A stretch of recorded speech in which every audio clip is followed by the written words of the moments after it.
Welcome to our exploration of knowledge representation techniques. In this journey, we will explore into the art of structuring and organizing knowledge to make it understandable to computers and human alike. In the world of knowledge representation, symbolic representation is fundamental. It uses symbols to represent objects and concepts, enabling us to express complex ideas in a structured and systematic manner. Semantic networks organizes knowledge through nodes and relationships.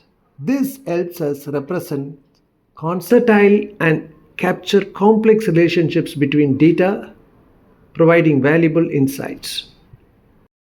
Ontologies structure knowledge hierarchically. They create a framework to understand relationships between concepts. Neural networks learn and represent knowledge through connections.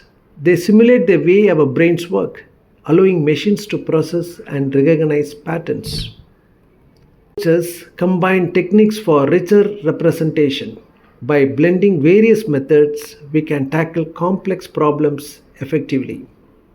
Techniques find applications in various fields, from medical diagnosis to self-driving cars. Knowledge representation is at the core of many cutting-edge technologies. We look forward to sharing more knowledge with you in the future.